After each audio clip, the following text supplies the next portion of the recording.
Hello! Today we are going to describe this picture of a young boy doing his schoolwork. This is a very colorful and happy scene. In this picture, we can see a boy in his bedroom. He is sitting at a desk and studying. The boy has brown curly hair and a happy face.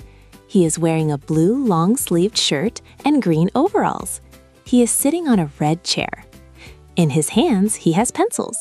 One pencil is very big and yellow. He is writing or drawing in his notebook. The desk is red and made of wood. On the left side of the desk, there is a stack of 3 books. The books are yellow, purple, and green. There is a bright red apple on top of the books. On the right side of the desk, there is a blue pencil case. Behind the boy, the wall is yellow with small dots and stars. There is a blue shelf on the wall.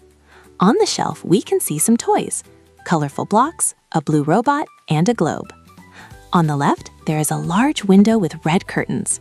Outside the window, the sun is big and smiling. There are also stars in the sky. On the floor, there is a rug with blue, red, and white stripes.